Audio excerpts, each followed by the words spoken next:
Assalamualaikum warahmatullahi wabarakatuh. Waalaikumsalam.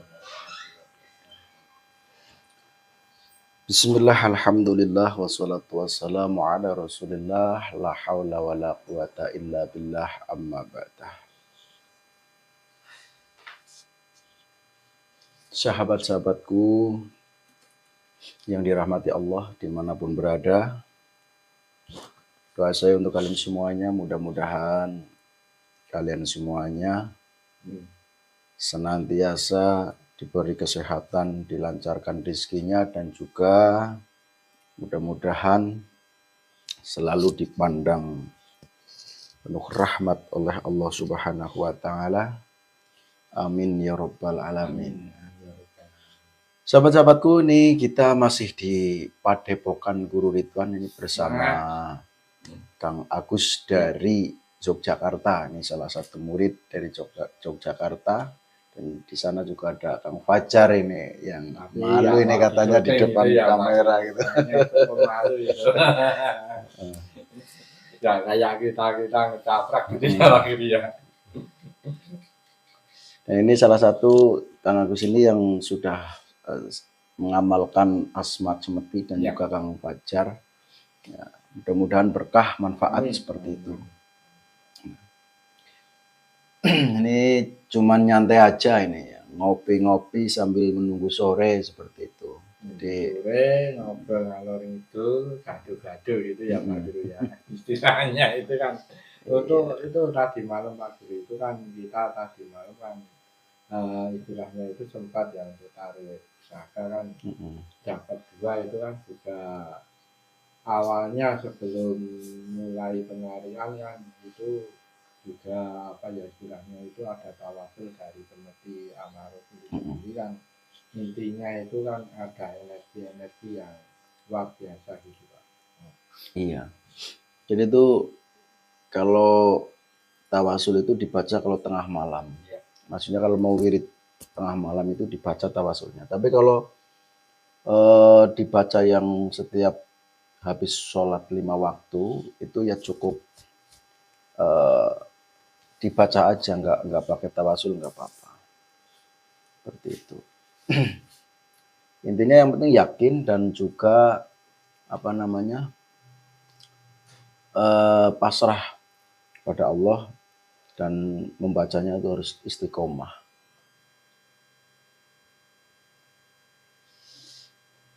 Ini sahabat-sahabat dari Bantul ya. Kulon Progo ya Kulon.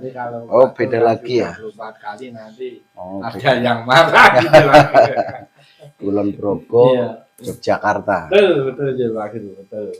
Ini salah satu murid ini Pak lawas. Guru, ini kan hubung saya sama Mas Fajar kan masih di Padepokan ya Pak Guru ini kan ya ngapunten ini mau nanya tentang soal itu apa kalau ibaratnya itu mengamalkan tentang sholawat itu harus melalui ijazah khusus resmi atau bisa langsung diamalkan gitu Pak Guru. Kalau sholawat itu bisa langsung, tapi ya tetap paling bagus itu diijazahi karena ijazah itu kan merupakan ikatan antara guru dengan pengamalnya. Jadi artinya nanti ada yang tanggung jawab. Ya. Dan sanadnya nanti sampai misalnya dari pemilik sholawat itu dari mana terus diijazahkan ke bawahnya nanti sampai ke yang tingkat paling bawah atau tingkat pengamal. Cuma kalau sholawat itu ada perbedaan dengan yang asma. Ya, jadi energinya pun berbeda seperti itu. Itu kan ada itu kan kalau apa istilahnya itu sholawat asonada atau apa itu Pak Guru itu termasuk asma perlu ijazah khusus atau langsung bisa diamalkan gitu Pak? Itu sholawat asonaka termasuk sholawat yang seperti ajian. Seperti ajian itu ya sama sih sholawat, cuma di situ ada khusus. Kalau sholawat asonaka itu karangan atau yang apa namanya memunculkan itu Kanjeng Sunan Kalijogo. Cuman di situ ada perbedaan dengan sholawat-sholawat yang lain. Misalnya kayak sholat Jibril, itu kan ada perbedaan dengan sholat itu. Kalau sholat Jibril itu kan memang langsung dari Allah, kemudian disampaikan kepada Nabi Adam dengan perantara malaikat Jibril. Jadi yang membawa itu malaikat Jibril disampaikan kepada Nabi Adam.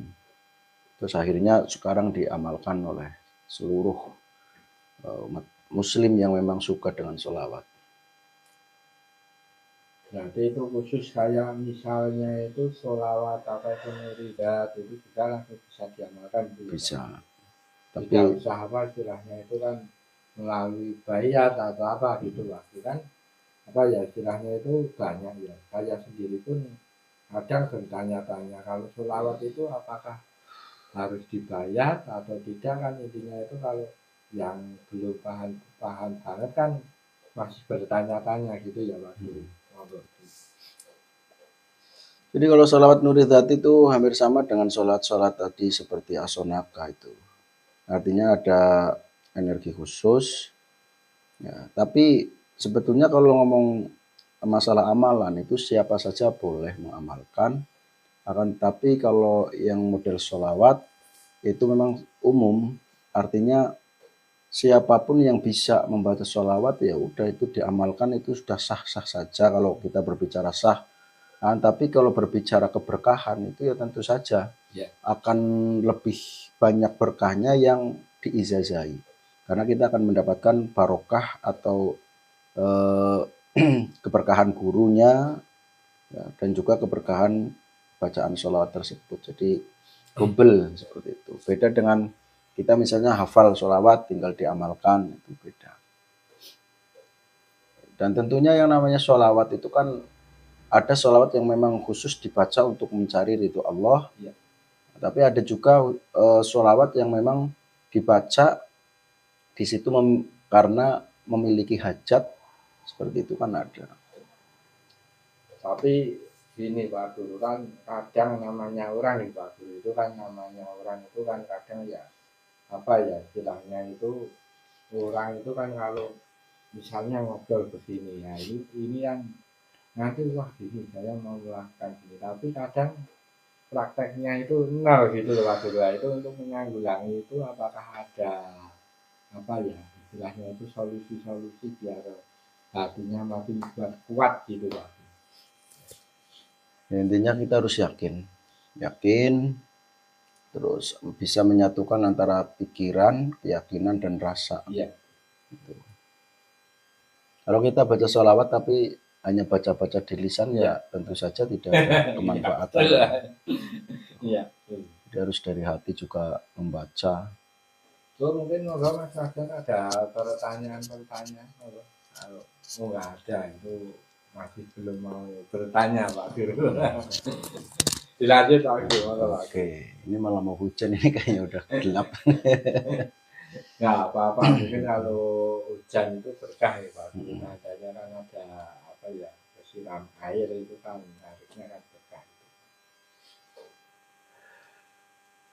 Pokoknya semua amalan yang penting tujuannya baik untuk mencari ridho Allah, sebagai perantara kita mencari ridho Allah atau perantara mendekatkan diri kepada Allah melalui amalan-amalan. Tentu saja ketika kita mengamalkan suatu amalan baik itu sholawat ataupun doa-doa yang sering dibaca para alim ulama, nah itu kan secara otomatis kita itu mengingat Allah, seperti itu. Karena berdoa kan kepada Allah, bukan kepada siapa-siapa. Yang namanya berdoa itu kepada Allah. Jadi dengan berdoa, dengan wirid, dengan membaca sholawat itu kan kita sedang berusaha mengingat Allah, seperti itu. Insya Allah semuanya ada berkahnya, ada manfaatnya. Yang penting niatnya bagus. Kalau niatnya jelek ya tentu saja tidak boleh.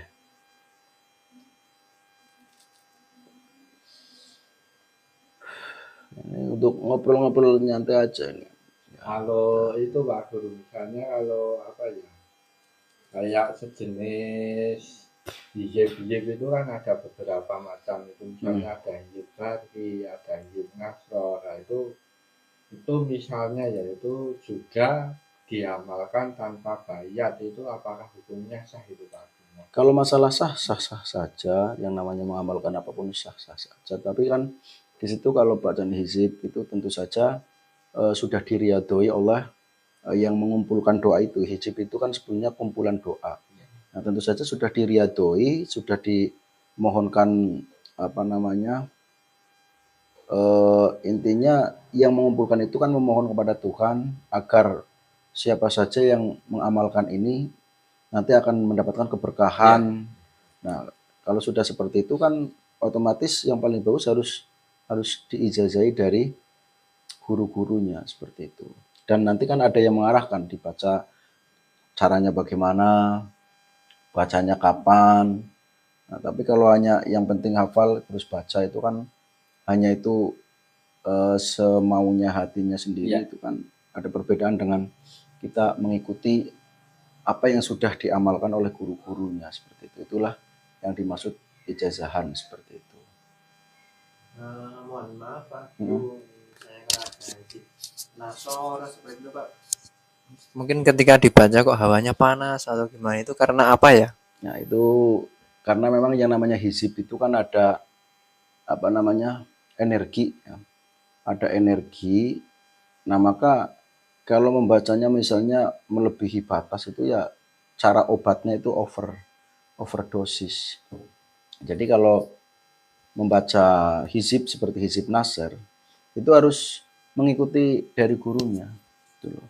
Karena memang sifatnya kalau hizib nasr itu agak panas. Jadi ketika diamalkan, pada waktu mengamalkan diwiridkan itu panas, badan itu terasa panas. Untuk menyeimbangkan supaya tidak panas begitu, bagaimana Pak Guru? Berbanyak sholawat karena sholawat itu sifatnya kebanyakan dingin. Tapi kadang gini Pak Guru, kalau saya sendiri ya kadang kalau sharing kayak dalam hati itu kayak tenteram gitu Pak. Tapi kalau nanti kalau sudah misalnya lama kelamaan itu buyar lagi Pak Guru. Nah, itu gimana? Itu apakah ada masih di hati itu ada energi negatif atau apa gitu Pak? Intinya biar bisa istiqomah ngoten Mas Agus nggih. Iya, betul. Ya makanya setiap apapun dan juga ibadah pun itu semua ada motivasi. Itu kalau tingkatan orang-orang awam. Iya. Motivasinya misalnya gini, sholat itu biar apa sih? Nah, motivasi awal supaya nanti sampai ke ikhlas itu ya, motivasi awalnya ya nanti akan dikasih sayangi oleh Allah, akan dimasukkan surga, rezekinya lancar, kan seperti itu. Nah, kemudian selalu dipandang oleh Allah dengan penuh rahmat. Dan nanti setelah adanya motivasi itu, orang itu kan timbul jadi wah pengen terus untuk sholatnya diperbaiki seperti itu. Tapi kalau tingkatan yang paling tinggi itu adalah sholat ya sudah nggak mikirkan apa-apa. Sholat ya hanya memang mencari ridho Allah. Jadi krono Allah. Sholat karena Allah, bukan karena apa-apa. Itu sudah tingkatan tinggi. Tapi kalau tingkatan kayak kita kadang-kadang malah ada itu, dulu saya pernah bekerja di suatu tempat, nggak ada di situ orang sholat cuma 1-2. Itu ada motivator yang supaya orang-orang itu mau sholat itu awalnya dikasih uang. Yuk ke masjid, kita sholat yuk, kita kasih uang nih yuk. Nah, orang itu awalnya sholat gara-gara uang. Kalau kita bilang jelek ya jelek, tapi kan itu kan tingkatan orang itu baru saja mengenal sholat itu apa sih, buat apa sih. Nah, tapi akhirnya orang itu pertama karena mencari uang pertama. Biar tertarik begitu Pak Guru. Tapi kan kemudian nanti diarahkan sama ustadznya atau kiainya. Sebetulnya sholat itu kayak gini. Terus akhirnya kan mereka akan mengikuti kalau sudah terbiasa. Nanti kalau sudah terbiasa nanti lama-lama jadi ikhlas. Bahkan kalau nggak sholat rasanya kayak waduh kok saya belum sholat ya. Jadi kayak merasa punya hutang, jadi kadang malah pikirannya Gerangsang enggak mana-mana enggak gitu. tenang ya, enggak tenang. Jadi kok aku belum sholat ya? Kadang-kadang lagi duduk kayak gini, aduh kurang apa ya? Oh iya aku belum sholat. Tuh, karena itu sudah mulai ke tingkat-tingkat tinggi. Tapi kalau yang awalnya ya biasa. Kadang-kadang dulu waktu saya kecil saja, kan males sholat ya Ya, kan. ya. Nah, karena Betul. memang al jannatu hufat bil makarih, an-naru hufat bisahwati. Surga itu diselimuti dengan sesuatu yang tidak menyenangkan. Ya. Nah, kemudian neraka itu diselimuti dengan sesuatu yang menyenangkan. Contohnya kayak jalan-jalan menuju neraka kan, misalnya minuman, badonan, terus mencuri. Ya. Itu kan mencuri kan nanti, wah nanti saya dapat ini kan. Padahal itu yang menyenangkan itu justru nanti akan menyesatkan. Tapi kalau sholat, puasa, terus sholat, itu kan kalau yang jalur ke surga itu. Ya. Pokoknya sesuatu yang baik-baik, misalnya sodako, itu kan kenapa Berat, dikatakan berat. kadang-kadang tidak menyenangkan? Kan karena orang-orang misalnya punya uang, ayo sodako. Misalnya kan ngapain sodako, kan uang saya sendiri. Nanti jadi kurang dong Iya, kalau orang-orang betul. yang belum dapat hidayah kan seperti itu. Iya, betul. Nah, terus kemudian juga misalnya, ngapain sholat, jengkang-jengking males amat. Capek gitu Enggak, ya. iya, enggak sholat aja hidup misalnya kan gitu. Kalau orang-orang yang belum punya hidayah. Iya. Kemudian juga puasa. Ya, ngapain puasa? Lapar-lapar itu namanya nyiksa itu. Ngapain? Namanya manusia ya harus makan misalnya. Itu tingkatan-tingkatan orang-orang yang awam. Masih awam. Jadi kita harus memaklumi. Justru ketika ada orang-orang seperti itu harus didekati, kemudian Dituntun dibimbing, begitu, nanti akhirnya mereka itu tahu, oh gini ya. Nah, jadi bukan berarti ketika ada orang yang sholat kok untuk mencari ketenaran supaya kelihatan alim misalnya, itu nggak usah dibenci, di anu aja apa, didekati, dibimbing. Kalau dibenci ya dia tambah nyolot, tambah malah menjadikan musuh. Ya. Jadi dendam gitu kan. Wah, orang itu sok-sokan. Iya. Awas dia nanti kalau ketemu. Gitu kan. Jadi seperti itu. Itu dakwah harus pelan. Bahkan Rasulullah mencontohkan kepada kita semuanya, dakwah itu tidak memaksa, tapi bagaimana kita bisa Mengajak. mempunyai trik agar orang itu betul-betul nanti Jadi mau mudah gitu ya. melaksanakan apa yang disampaikan. Ya. Seperti itu. Betul. Tapi kadang gini Pak Bro, kalau memang ya kalau orang itu nggak apa ya istilahnya itu nggak dipungkiri ya, kadang kalau orang itu pas ibaratnya itu keadaannya itu di bawah, nggak punya apa-apa, kadang itu kalau mau sholat aja itu males gitu lah Pak. Itu gimana lagi? Itu jelas karena ya tadi saya sudah sampaikan al jannatu hufat bil makarih, an-naru hufat bisahwati. Iya. Itu yang pertama. Yang keduanya, kan setan sudah berjanji. Iya. Sudah berjanji kepada Tuhannya, siap dimasukkan ke neraka, akan tapi setan itu atau iblis itu Mengajak akan manusia. selalu menggoda manusia. Jadi mau menghancurkan imannya seperti itu. Jadi ya tentu saja kalau ada orang sholat, orang yang beribadah pasti digoda ya, diganggu oleh setan. Ngapain kamu sholat? Gak usah sholat. Enak ya nggak sholat. Gitu. Mau sodako, ngapain sodako, itu uang kamu kok. Jadi di dalam batin itu yang sudah kemasukan rasa, nanti kemasukan apa itu? Setan tadi. Iya, dari iblis itu tadi nanti akan was-was. Iya ya, ngapain sholat? Orang yang nggak sholat aja itu pada hidup kok. Terus ngapain sodako ya? Uang sendiri, kerja sendiri. Itu di dalam hati yang sudah dimasuki iblis itu. Tapi kemudian nanti ada guru sejati. Guru sejatinya itu nanti akan membisiki, jangan turuti hawa nafsumu. Perang gitu ya Pak, Iya. antara setan dan Sholat itu kewajibanmu. Iya. Ayo Perintah sholat. dari Tuhan begitu ya. Itu perintah dari Tuhan. Ayo sholat, ayo sodako. Itu. Tapi biasanya itu yang kuat itu setannya Pak. Iya, Yang kuat jadi itu setannya. biasanya seperti itu. Makanya Iya. harus pelan-pelan, nanti kita harus selalu introspeksi diri, kok saya gini ya. Harus selalu sadar. Harusnya memang kalau mau melatih itu dari nggak punya apa-apa itu malah dilatih dari beribadahnya itu ditekuni, nanti kalau sudah punya apa-apa bisa bersyukur gitu ya Pak Guru. Iya betul. Iya. Tapi kebanyakan sulit itu Pak Guru untuk melatih itu, semua itu sulit banget. Iya. Itu kalau terus gini Pak Guru kan, misalnya Ramadan itu kan puasa itu kan wajib ya itu, Pak Guru. Itu kalau misalnya yang kuat itu gimana? Ya kalau memang betul-betul nggak kuat kan, sebetulnya kalau kata-kata nggak kuat kan itu memang orang itu ya kelihatan lah. Iya.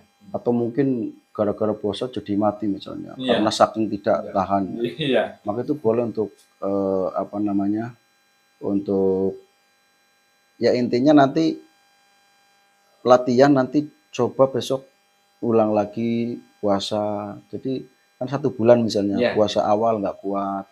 Ya misalnya kuatnya sampai zuhur, udah zuhur makan karena memang sampai keringatan, sampai pingsan Iya. misalnya. Iya. Nah, besok dilatih lagi, oh ternyata sudah bisa sampai jam 3. Besoknya puasa lagi, oh ternyata sudah full. Akhirnya kan Jadi tetap harus pelan-pelan gitu ya. iya, seperti itulah. Jadi untuk sahabat-sahabatku semuanya, pokoknya marilah kita jaga diri, ya, kita jaga keluargaku, anfusakum wa ahlikum nar.